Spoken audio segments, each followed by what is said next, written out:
common phrase, hindsight is 20/20, which means when you look back at things, everything looks more clear.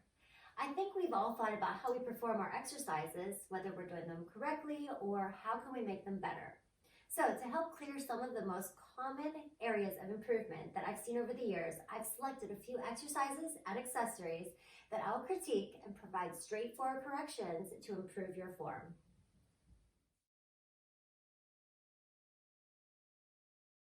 So the first exercise and accessory we will go over is the single leg squat using the squat stand. Now, as you can see, there's so many different types of squat stands that you can use, and depending on which squat stand you have, it's going to make a difference of how you position your body. Now, the basic one that comes with your total gym is the small one. You can see that the legs are very small and the surface as well. So you really have to know how to position your body so that you keep your joints safe. This is the padded squat stand, very similar to the extra large, but it gives you a larger range of motion, plus it is a lot taller so that if you have longer limbs or you have a deeper range of motion with your flexibility, you'll be able to move through different ranges of motion. So for showing you the mistake purposes, I will go over the small basic one as well as the padded squat stand. Because you can see the extra large, you can place your feet anywhere that you feel comfortable, and you have a lot of different options. So first I want to show you the common mistakes for using your basic squat stand. So you have it placed into the holder, you place your feet on, you're in your supine position. Now my feet being placed directly on, look where my knee's going. My heels are starting to raise off, and then I'm coming all the way down and compressing at my knees. If I keep my heels flat, my knees might buckle in, and I just have a little bit of pain. But if I bring my heels all the way up to the very top and let my toes hang off, you can squat down a lot lower and get a perfect range of motion, even if you are taller. Same thing with our padded squat stand, or a squat stand that has a little bit longer legs to it. So the same thing, placing it on, positioning your body, walking your feet up. And you can notice that my feet can be directly underneath of me. They can be at the very top. Wherever you are, you want to make sure that you keep your feet in the same alignment and comfortably placed onto your squat stand. So then you can have a perfect range of motion when you squat down and up. Mistake number 2 using the squat stand is your body positioning. A lot of times you just sit down onto the glide board, you lay down and you put your feet on, your head's on, and then you lift off. But guess what? You're bottoming out. Look how much room is between your hips and the bottom of the glide board. So how do you fix that? Position your body correctly from the very beginning. So before you sit down, take your hand, raise it up. Other hand is on your squat stand. Sit at the very bottom with your arms straight so that you don't lose that positioning. Walk your feet up. I like to cup the hands at the bottom of the glide board so that it stays in position. Make sure you're not grabbing because your fingers will get caught, and that does hurt too. So as you lay back, you can kind of adjust yourself so that your hips are at the very bottom and your arms are the same length so that you do not slip. Because trust me, as you start moving up and down on the glide board might start to shift, and look, you have a lot of room down there again to bottom out. So you want to make sure that you keep your hips at the very bottom so that you have a nice, smooth, flowing motion with your feet positioned correctly. And the third common mistake is improper knee tracking. It is so very important that when you squat, your knees and toes are in the same direction. If they're not, you can set yourself up for an injury. So with your correct body alignment and your foot placement, come down to that supine position. And we'll just start with both feet on the squat stand at first.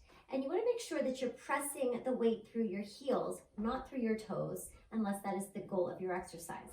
So for a traditional squat, you are squatting down and up, paying attention to where your knees are going. So if they're buckling in, your feet better be touching. If your toes are turned out and your knees are still buckling in, you better turn your feet to face the same direction. So the goal here is wherever your toes are, that's where your knees will lead. So if your toes are out, the knees are out. Toes are in, the knees are in. And the same thing goes whenever you go into the single leg squat. So as we track the knee with the toes, you want to make sure that it follows on the way down as well as on the way up. It's Very, very, very important. So you want to make sure that you slow down the motion and really focus on that proper form. And as you're pressing up, utilize your glutes so that you're pressing the weight through the heel of your foot to really get the most out of the squat position using your total gym.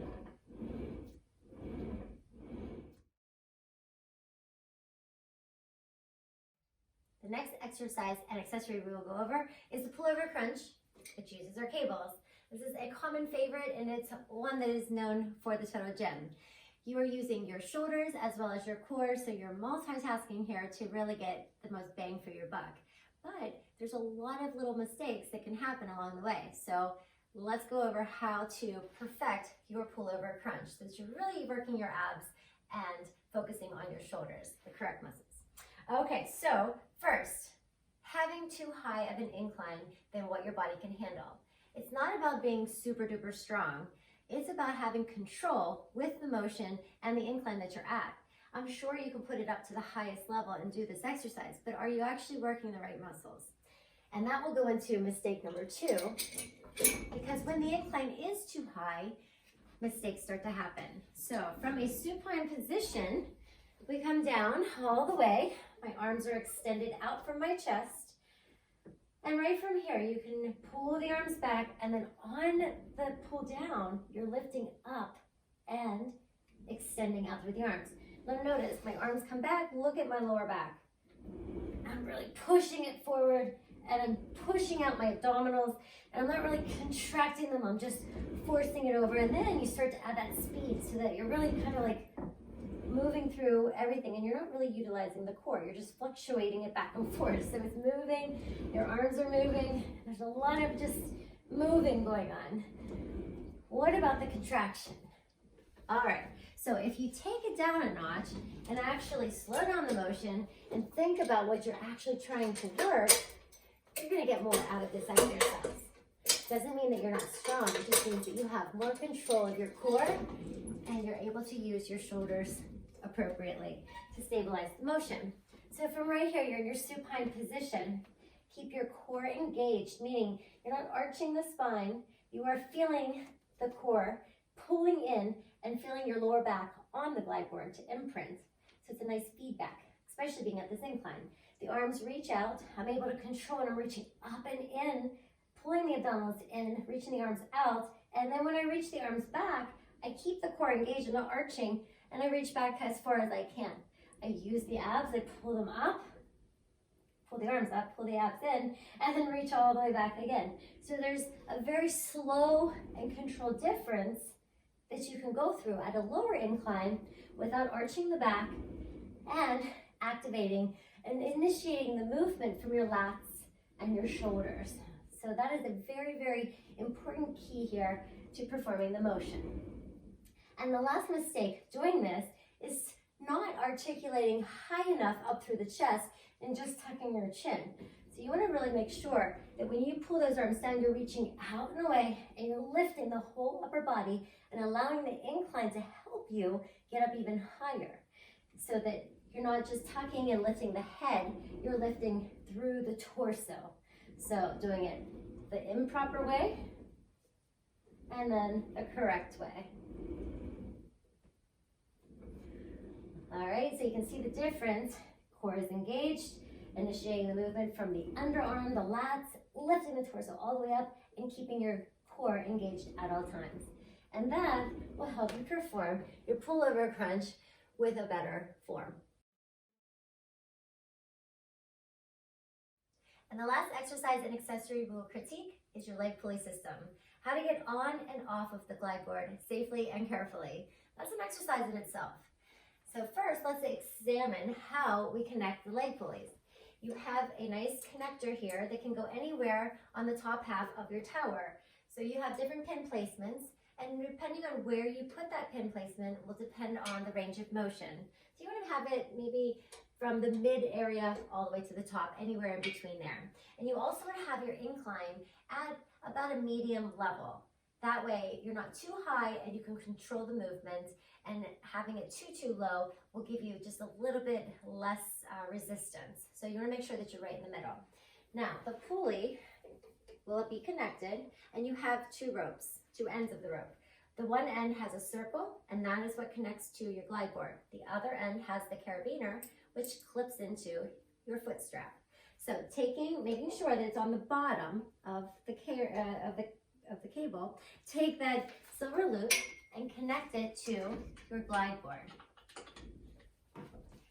The top one with the clip, hang on to it, and we'll clip yourself in once we get into your foot strap. So opening it up, you have place for your heel. You'll take your foot, make sure you're balanced. I always like to put it on the glide board. Just going to wrap it around, and then I'll take those silver circles and then place them through the ankle strap. You want to make sure that you get it really tight, and then you'll put those cables down so that your foot stays inside that Velcro and stays in place. Now take the clip, and just for demonstration purposes, you can place it on any one of those little silver clips, and that'll help use your leg in a different angle. But for demonstration purposes, I'm going to clip right here into the front loop. Now, the mistake I see all the time is you just kind of walk it back and you're just kind of like sitting down here, then now you're stuck. You can't really you're trying to pull this and you're like trying to lay down here, and there's really nowhere to go besides possibly on the floor. So what are we going to do? We're going to get in there correctly into a side lying position, then I'll show you how to get into supine as well as prone. So from right here, you're going to pull the strap back. So now I have some resistance into this leg. I'm holding onto this cable with my outside arm. The inside arm is going to anchor down. So if I was going into a side lying position, I'm going to anchor down with both arms, and I'm still holding onto the rope. I'm going to sneak my leg in and under that rope, and once I get in there, I kind of slide myself down, and I can anchor down onto my forearm, and then I can extend the leg. Now, another mistake would be to not have your body in that proper alignment or have your body too far forward. So you can kind of feel yourself back onto the glide board. Make sure that your hips are back far enough. And then I like to take my bottom foot and hook it around the glide board. So I don't know if you can see, but my toes are hooking down, and I'm pressing my feet in there, so that'll keep my body in position. Otherwise, you could slip, or you could move around on the glide board, and it's just very frustrating. So now I'm in that side lying position. I can stay up onto my arm, or if I want, I can bend the knee a little bit more and then slide down into that complete side lying position. So then I can do my exercises for legs forward, legs up, leg circles, wherever you want to take that movement into that side lying position to work through your hips. Now, if I wanted to go into my back, right from this position, I hold on to that cable again. You have the control when it's inside of you. And you just push your hips forward, and then just kind of hold on and slide into the position using your core. Once you're there, your foot is stable, you can let go. And now you're supine. And you can do your leg lifts here. You can do any kind of movement that you want while the leg is in traction. So to get out of this position, you can either roll to your side and come back up the same way that you got in, or you can bend the knee, extend the other leg, and reach your heel towards the bottom rail. Once it's in there, use your abdominals, use your hands, and then you'll come into a seated position and place the foot down. Then you can take it, unclip it, and voila, you're right there. Now, how do we get into a prone position? Pretty much the same way. So again, I'm anchoring my foot in, and I'll take it to the side this time so I have a little bit more range of motion underneath of me. I'm going to pull and hold the rope. Hand comes back down, I anchor on with both, but instead of placing my hand down, I'm going to place my hand up. I bring my body into that quadruped position. Once I'm there and I feel safe, I can let go. I tuck my toes, or I can tuck my toes underneath the bottom base as well. So you have different options, and then you'll extend the leg. So I can come down to my forearms, but the whole thing here is you want to make sure that you're positioned over enough so that it's not rubbing on your shoulder, or maybe you have to turn your hip out a little bit. It's up to you. So you can do different exercises from this position. You can lift the leg up and down. Yes, you're going to feel the cable rubbing against you, but you just want to make sure that you have your body controlled and in the right position. Same thing to get off. You're going to drop the knee down, grab onto the rope, anchor it down, step off with your free leg, and voila, you're off. And you can just go ahead and detach and then change sides. Very simple, yet very complex. But if you practice it enough, You're going to get it and you'll be able to come in and out and then maneuver yourself so that you feel really comfortable. But the whole key here is to make sure that you have the clip on the top, the circle on the bottom, and make sure that you have control whenever you enter in by holding onto the rope as well as when you exit. I hope that by critiquing these favorite Total Gym exercises and their accessories allows you to see the common mistakes and corrections so that you get the most out of your Total Gym workouts.